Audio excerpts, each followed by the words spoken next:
Letters, letters, letters, letters, letters, letters, letters. For the 27th of October, 2021. Amanda Billings wants to know, why am I so obsessed with Unstoppable Morgan? I haven't actually posted much about her lately. I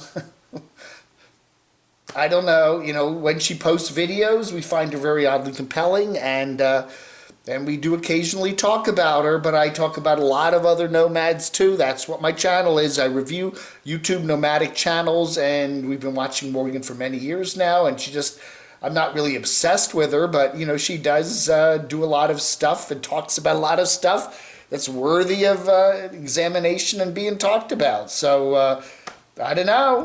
F&T says it's weird that we Canadian nomads have to be vaccinated in order to come into the US of A, but then we meet up with a few hundred unvaccinated American nomads in Quartzsite, and that's okay. Ha ha ha. We're not allowed to bring it with us, but we can get it for free down there. What a good deal. You know, we see this in all these countries too. It's like, you know, you're not supposed to, you know, enter certain countries in Europe and Asia and stuff without having your COVID test or proof of a vaccine.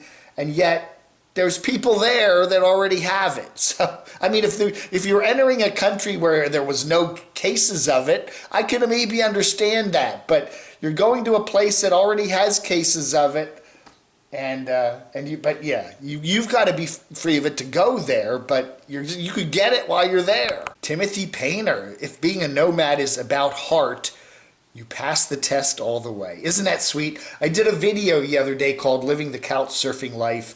Does that make me a nomad? In spirit, there is a certain part of my brain, my mind, that does find nomadic living somewhat romantic, perhaps, you know, somewhat attractive, but then you get into all the the technicalities, from poop buckets to solar panels to, you know, transmissions and breakdowns and dusty campgrounds and trashed campgrounds and traffic on the highways getting from here to there and all that, propane heaters, and it's just, yeah. The romance quickly goes away. Sebastian Dangerfield, Tara was blinking, help me, in Morse code. Tara? Tara? I don't know who you're talking about. Tara?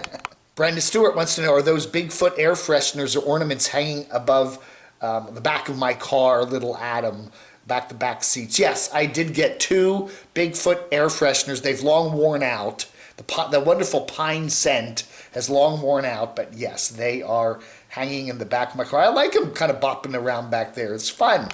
See, ADV says, do you relieve yourself in a bucket? If yes, then you're a nomad. Do you bathe regularly?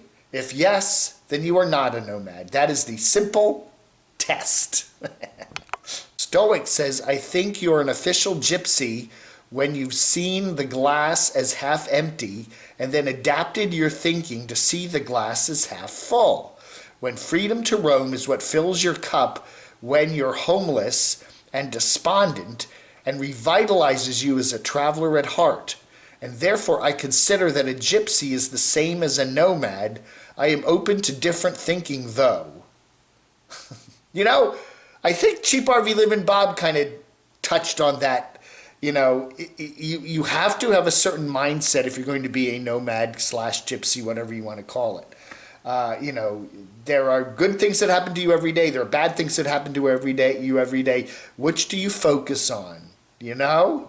Terry says Brian's girlfriend, Kelly, that's Adventure Van Man Brian, did a longer version of the hike, right, on her own, and then met up with Brian on the trail and camped out before they said goodbye for a while, as she is headed off to her work camping job, and Brian heads to South Dakota for appointments.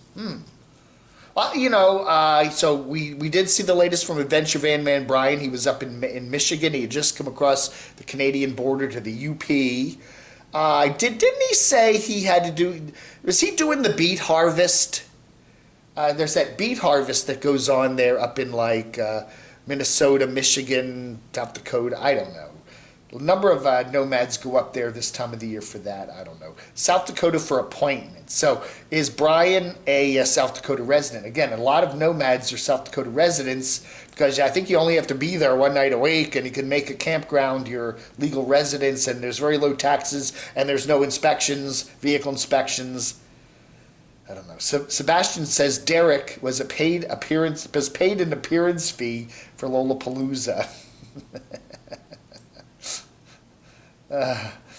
I don't know, man. You know, again, if you're having a meetup like that, you want to have famous people show up, right? It just encourages that. So they do give that. If cruises, for example, will give a free cruise to, say, a famous author or something to come on and do a few lectures during the cruise, you know, to just generate some interest.